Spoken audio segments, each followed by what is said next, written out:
வணக்கம். நான் ருத்ரவிநாயக பாண்டியன். எனக்கு ஜோதிட ஞானம் மற்றும் ஆன்மீக அறிவை வழங்கிய பிரபஞ்ச பேராற்றல் மற்றும் இயற்கைக்கு நன்றி தெரிவித்து இந்த பதிவினை வழங்குகின்றேன். நாம் இப்பொழுது ஜாதகம் தொடர்பான விளக்கப்பதிவை பார்க்க இருக்கின்றோம். அதன் அடிப்படையில் அரசியல் பின்புலத்தில் ஒரு பாரம்பரியமிக்க குடும்பத்திலிருந்து வந்த ஒரு பிரபலமான ஒரு பிரமுகர் அவருடைய ஜாதகத்தின் விளக்கத்தை பார்க்க இருக்கின்றோம். அதாவது அரசியல் ஒரு மத்திய அமைச்சராக இருந்த முரசொலி மாறன் அவர்களுடைய பேத்தியாகவும் மற்றும் ஒரு சிறந்த தொழிலதிபராக சன் டிவி நெட்வொர்க்கின் குழுமத்தின் தலைவராக இருக்கக்கூடிய கலாநிதி மாறன் அவர்களுடைய மகளாக இருக்கக்கூடிய காவியா மாறன் அவர்களுடைய ஜாதகம் தொடர்பான விளக்கத்தை தான் பார்க்க இருக்கின்றோம். இவருடைய ஜாதகத்தில் அப்படி என்னென்ன சிறப்பம்சங்கள் இருக்கின்றன? இவர் தற்பொழுது சமூக ஊடகங்களில் அதிகமாக அறியப்படுகின்றார். குறிப்பாக சினிமா மற்றும் விளையாட்டு தொடர்பான நிகழ்வுகளில் இவர் அதிகமாக பங்கேற்கின்றார். சன்ரைசர்ஸ் ஹைதராபாத் சார்ந்த IPL நிறுவனத்தை இவர்தான் கவனித்து வருகின்றார். அதன் அடிப்படையில் இவருடைய ஜாதக அம்சங்கள், இவருடைய பின்னணியும் பார்க்கலாம். காவியா கலாநிதி மாறன் அவர்கள் ஒரு இந்திய தொழிலதிபராக, குறிப்பாக இந்தியன் பிரீமியர் லீக்கில் இருக்கக்கூடிய சன்ரைசர்ஸ் ஹைதராபாத் என்ற அணியின் இணை உரிமையாளராக மற்றும் தலைவராகவும் இருக்கின்றார். இவர் இந்தியா மட்டுமல்லாமல் சவுத் ஆப்பிரிக்காவில் நடக்கக்கூடிய 2020 பிரீமியர் லீக் அந்த அணியில் சன்ரைசர்ஸ் ஈஸ்டர் கஃபே என்ற நிறுவனத்தின் அந்த அணியின் தலைவராகவும் இருக்கின்றார். இவர் சன் டிவி நெட்வொர்க் நிறுவனத்தின் நிர்வாக இயக்குநராகவும் செயல்பட்டு வருகின்றார். இவர் கல்வி என்று பார்த்தால் இவர் இளங்கலை பட்டம் பிகாம் ஸ்டெல்லா மேரிஸ் சென்னையில் இருக்கக்கூடிய கல்லூரியில் படித்திருந்தாலும் இவர் master degree master of business administration MBA நியூயார்க்கில் இருக்கக்கூடிய NYU Stern school of business என்ற கல்வி நிலையத்தில் படித்திருக்கின்றார். இவர் பல்வேறு விருதுகள், இவர் இதுபோன்ற தொழில்துறையில் இவருடைய பங்களிப்பிற்காக பல்வேறு விருதுகள் வாங்கி சிறப்பிக்கப்பட்டுள்ளார். குறிப்பாக face and force behind SRH என்ற விருது மற்றும் இந்தியா டுடேயால் வழங்கப்படக்கூடிய 100 சிறந்த பெண்மணிகளுக்கான சக்ஸஸ்ஃபுல் உமன் 100 ஃபார் பிஸ்னஸ் என்ற கேட்டகரியில் விருதுகள் வாங்கியிருக்கின்றார். பெஸ்ட் என்டர்டெய்னர் உமன் மற்றும் best business and popular Indian woman என்று பல்வேறு அடிப்படையில் இவர் விருதுகள் வாங்கி கௌரவிக்கப்பட்டுள்ளார். இவருடைய சொத்து மதிப்பு 500 கோடிகளை தாண்டி இருந்தாலும் கூட இவர் குடும்பம் ஒரு பாரம்பரியமிக்க குடும்பம் மற்றும் அவர்கள் சார்ந்த தொழில் நிறுவனம் அடிப்படையில் சொத்து மதிப்பு சிறப்பாக இருக்கின்றது. இவர் தந்தை சார்ந்த நிர்வாகத்தையும் கவனித்துக் கொண்டிருக்கின்றார். அவருடைய ஒரே மகள் என்ற அடிப்படையில் இவருடைய கட்டுப்பாட்டுக்குள் தான் அந்த நிறுவனங்கள் அனைத்தும் இயங்கக்கூடியதாக இருக்கின்றன. இதன் தன்மைகள் எல்லாம் இவருடைய ஜாதகத்திலும் நவாம்சத்திலும் ராசி கட்டத்திலும் எந்த அளவுக்கு பொருந்தி போகின்றன என்பதை தெளிவாக பார்க்கலாம். இவருடைய நவாம்சத்தின் அடிப்படையில் பார்க்கலாம். குறிப்பாக இவர் பிறந்த பிறகுதான் இவருடைய குடும்பத்தில் இதுபோன்று குறிப்பாக கலைத்துறை சார்ந்து சன் பிக்சர்ஸ் என்றாலே தெரியும். கலைத்துறை ஈடுபாடுகள், மீடியா துறை ஈடுபாடுகள், பல்வேறு சன் நெட்வொர்க் சார்ந்த தொலைக்காட்சி நிறுவனங்கள், FM இதுபோன்று பல்வேறு நிலையங்கள் இருக்கின்றன. கலை மற்றும் குறிப்பாக கலை மற்றும் விளையாட்டு இந்த துறை இரண்டுக்குமே இவர் பிறந்ததுக்கு பிறகு அவருடைய குடும்பம் எவ்வாறு தலை சிறந்து ஓங்குகின்றது, சிறப்பாக இந்த துறைகளில் அவர்களுடைய பங்களிப்பு இருக்கின்றது என்பதை இவருடைய ஜாதகம் தெளிவாக எடுத்துரைக்கக்கூடியதாக இருக்கின்றது. கலைத்துறை, சினிமாத்துறை மற்றும் மீடியா துறை, விளையாட்டுத்துறை இந்த 4 இதுபோன்ற துறைகளுக்கெல்லாம் முக்கியமாக 3, 9 இடங்கள் மற்றும் 4, 5 பார்க்கலாம். தொழில் என்றால் 10ஆம் இடம் பார்க்க வேண்டும். மற்றும் சுக்கிரன், செவ்வாய் இந்த 2 கிரகங்களும் மிக மிக அத்தியாவசியமான ஒரு கிரகங்களாக உள்ளன. இவர் ஒரு MBA நிர்வாக இயக்குநராக இருப்பதன் அடிப்படையில் குரு, சந்திரன் இந்த போன்ற கிரகங்கள் எல்லாம் நன்றாக இருந்தால் சிறப்பு. மற்றும் இவர் தந்தை சார்ந்து குடும்ப பின்னணியில் இயங்கக்கூடியவராக இருக்கின்றார். அதன் அடிப்படையில் 2 மற்றும் 9ஆம் இடம் எல்லாம் சிறப்பாக இருக்க வேண்டும். இவருக்கு நவாம்சத்தின் அடிப்படையில் பார்க்கும்பொழுது இவருடைய லக்னாதிபதியை 3ஆம் இடம் வருகின்றார். அதன் அடிப்படையில் இவரால் மீடியா துறையில் சிறந்து விளங்க முடியும் என்பதற்கு உதாரணமாக இவருடைய லக்னாதிபதி 3ஆம் இடம் சார்ந்த அமைப்பு சுட்டிக்காட்டத்தான் செய்கின்றது. மற்றும் இவருக்கு 2ஆம் இடத்தில் குரு இருக்கக்கூடிய அமைப்பு மற்றும் 3ஆம் இடம் புதனும் கேதுவும், 5ஆம் இடத்தில் சூரியன் மற்றும் இவருக்கு 8ஆம் இடத்தில் செவ்வாய் ஆட்சியாக இருக்கின்றது. இதுதான் மிக முக்கியமான காரணம். செவ்வாய் மற்றும் 9ஆம் இடம் சுக்கிரனும் ராகுவும் இருக்கின்றது. இந்த சுக்கிரன் ராகு கேது தொடர்புகள் மற்றும் செவ்வாய் ராகு கேது தொடர்புகள், சுக்கிரன் செவ்வாய் புதன் இந்த கிரகங்கள் எல்லாம் மிக மிக அத்தியாவசியமான ஒன்று. விளையாட்டுத்துறைக்கும் சரி, இதுபோன்று சினிமா துறைக்கும் சரி. இவருக்கு 8, 9ஆம் இடம் செவ்வாயும் சுக்கிரனும் ரெண்டுமே ஆட்சியாக இருப்பது மிக மிக அருமையான ஒன்றாக இருக்கின்றது. மற்றும் தந்தை சார்ந்த பலன்கள் 5 மற்றும் 9ஆம் இடத்தை சுட்டிக்காட்டும். இவருடைய 12ஆம் அதிபதியை 5ஆம் இடம் வருவதாக இருக்கட்டும், 9ஆம் இடத்தில் சுக்கிரன் ஆட்சியாக இருப்பதெல்லாம் மிக மிக சிறப்பான பலன்களை தெளிவாக எடுத்து காட்டுகின்றது. மற்றும் இவருக்கு 10ஆம் இடத்தில் சந்திரன் இருக்கின்றார். 10ஆம் அதிபதியான புதனும் 3ஆம் இடம் வருவது சிறப்புத்தான். மற்றும் 11ஆம் இடத்தில் சனி, இவருடைய 5ஆம் அதிபதி 11ஆம் இடம், 11ஆம் அதிபதியான சந்திரன் 10ஆம் இடம் வருவது. 11ஆம் இடம் என்பது அத்தை, சித்தப்பா போன்ற தன்மைகளை சுட்டிக்காட்டத்தான் செய்கின்றது. அதன் அடிப்படையில் இவருடைய சித்தப்பா தயாநிதி மாறன் கூட அரசியல் சார்ந்த ஈடுபாடுகளை கொண்டவராக இருப்பதற்கெல்லாம் இது தெளிவாக எடுத்துக்காட்டத்தான் செய்கின்றது. அதன் அடிப்படையில் இசை நாட்டம் கொண்டவராக, நல்ல ஒரு பேச்சுத்திறன் படைத்தவராக மற்றும் உயர் இலக்கு லட்சியங்கள் கொண்டு இயங்கக்கூடியவராக மற்றும் வாழ்வியல் உயர் நோக்கம் இலக்குகள் கொண்டு செயல்படக்கூடியவராக, நிர்வாகத்திறன் பொருந்தியவராக இருப்பதற்கெல்லாம் இது காரணமாக இருக்கின்றது. மற்றும் அடுத்தவருடைய மனதை புரிந்து கொண்டு அதன் அடிப்படையில் தன்னை மேம்படுத்திக் கொள்ளக்கூடிய, வெளிக்காட்டிக் கொள்ளக்கூடிய பக்குவம் கொண்டவராக இவருடைய கிரக அமைப்புகள் தென்படுகின்றன. இவருடைய ராசி கட்டத்தின் அடிப்படையில் முழுமையான தன்மைகளை சற்று தெளிவாக பார்க்கலாம். இவருக்கு ராசி கட்டத்தின் அடிப்படையில் பார்க்கும்பொழுது லக்னத்திலேயே சுக்கிரனும் குருவும் இணைந்திருக்கின்றார்கள்.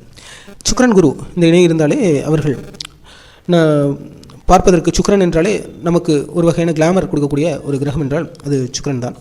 மற்றும் ஒரு தேஜஸ் கொடுக்கக்கூடியது சுக்கிரன், சந்திரன் மற்றும் சூரியன் இது போன்ற கிரகங்கள்.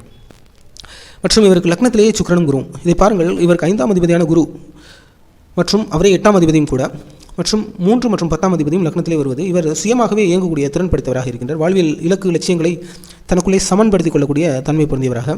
மற்றும் தந்தை பொதுவாக நம்முடைய மூத்த உறவுகள், தாத்தா பாட்டி சார்ந்த மூதாதையர்களை சுட்டிக்காட்டக்கூடிய அமைப்பு 8 மற்றும் 12ஆம் இடம்.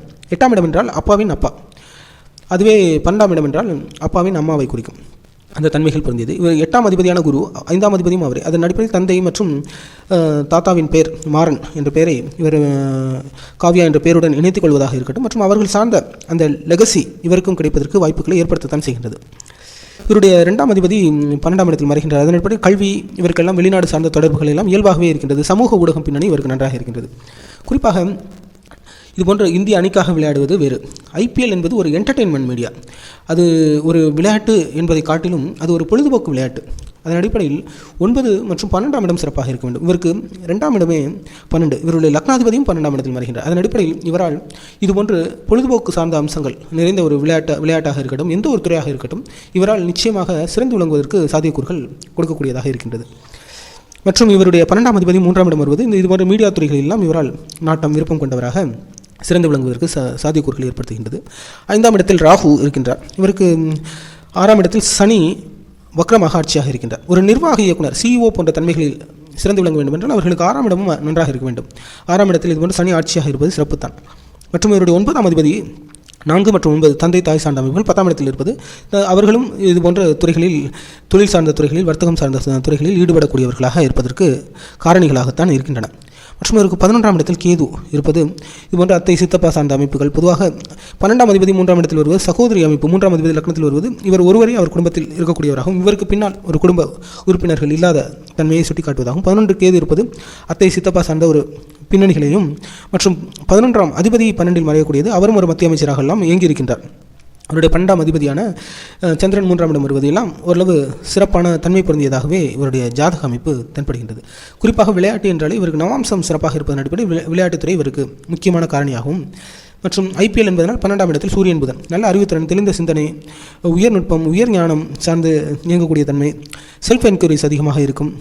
மற்றும் தன்னை ஆடை, அலங்காரம், ஆபரணம் சார்ந்து இயங்கக்கூடியவராக, நல்ல திட்டமிடும் குணம், வடிவமைக்கக்கூடிய குணம், நிர்வாகத்திறன் மற்றும் பிரச்சனைகளை எதிர்கொண்டு சமாளிக்கக்கூடிய தன்மையெல்லாம் இவருக்கு இயல்பாக இருக்கத்தான் செய்கின்றது. குடும்ப பின்னணி பார்த்தோம். 2ஆம் அதிபதி 12ஆம் இடம் என்பது பொதுவாக 2, 12 என்றால் இவர் இதுபோன்ற பொழுதுபோக்கு இந்த அம்சங்கள் தொடர்பு இருந்தாலும் 12 என்பதே மூத்த உறவுகளை தான் சுட்டி கண்டுகின்றது. அதன் அடிப்படையில் இந்த குடும்பமே அவர்கள் அனைவருமே முரசொலி மாறன் என்கின்ற மற்றும் கலைஞர் கருணாநிதி இவரும் ஒரு வகையில் அவருக்கு மூதாதையர்கள் தான். அந்த உறவுகளின் அடிப்படையிலே இவர்கள் எல்லாம் இயங்குவதற்கு, அந்த பின்னணி தொடர்வதற்கு, அந்த ஹெரிடிட்டி இவர்களுக்கு வருவதற்கெல்லாம் காரணமாகத்தான் இருக்கின்றது. மற்றும் அந்த ஒரு மரபு சார்ந்த பின்னணி இவர்களுக்கு சிறப்பாக அமைவதற்கு வாய்ப்புகளை ஏற்படுத்தத்தான் செய்யும். மற்றபடி பார்த்தோம் என்றால் இவருக்கு அனைத்து அம்சங்களும் ஒருங்கே பெற்ற மிக மிக யோகமான ஜாதகம்தான். இவருக்கு பிரச்சனை என்று பார்த்தோம் என்றால் திருமணம், ராகு 5ஆம் இடம் இருப்பது காதல் சார்ந்த அமைப்புகள் தென்படத்தான் செய்கின்றன.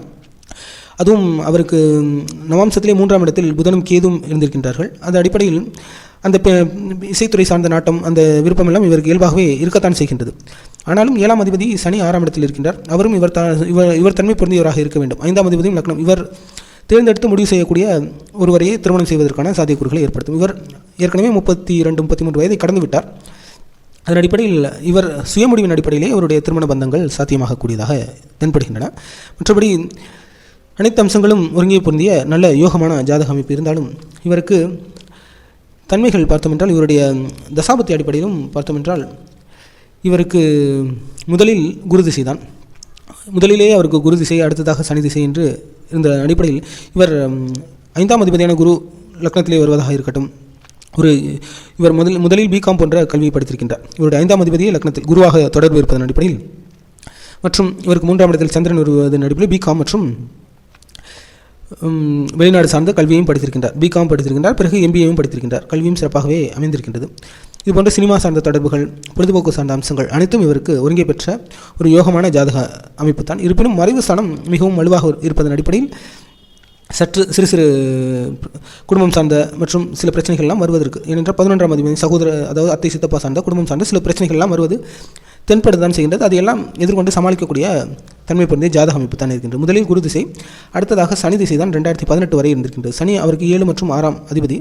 அதற்கு அடுத்து புதன் திசை. இந்த புதன் திசை தான் இவருக்கு முழுமையாக தன்னை ஐபிஎல், பொழுதுபோக்கு அம்சங்கள், விளையாட்டு, என்டர்டெயின்மெண்ட் மீடியாஸ், இதுபோன்ற சமூக ஊடகம், இதுபோன்ற அனைத்து துறைகளிலும் இவர் வெளிநாடு சார்ந்து இயங்குவதற்கெல்லாம் அந்த தொடர்புகளை ஏற்படுத்துவதற்கு இது முக்கியமான காரணமாக இருக்கின்றது. குறிப்பாக இவர் வெளி மாநிலம் சார்ந்த, தமிழ்நாட்டை சார்ந்த ஒரு அணி கிடையாது, சென்னை அணி கிடையாது, இது ஹைதராபாத் அணி மற்றும் 2ஆம் அதிபதி 12இல் மறைகின்றார். இவர் புதன் என்றாலே 12 மறையக்கூடிய தன்மை.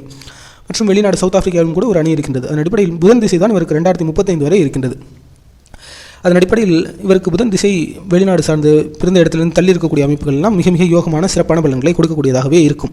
இந்த புதன் திசையை பொறுத்தவரை அவருக்கு தற்பொழுது சென்று கொண்டிருப்பது புதன் சார்ந்த சந்திரன் திசை தான் சென்று கொண்டிருக்கின்றது.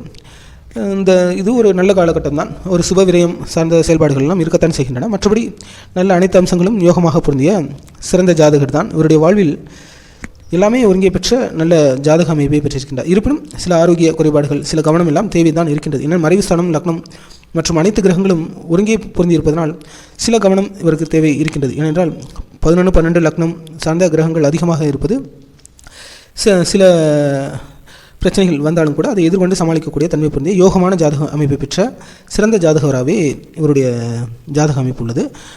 இதுதான் இவருடைய ஜாதகம் தொடர்பாக நான் கொடுக்கக்கூடிய விளக்கம். மீண்டும் இதுபோன்ற ஜாதகம் தொடர்பான, ஜோதிடம் தொடர்பான விளக்கப்பதிவில் உங்களை விரைவில் சந்திக்கின்றேன். புவியுள்ள காலமெல்லாம் புகழோடு வாழ்ந்திடுவீர். வையகம் செழிக்க வாழ்க வளமுடன்.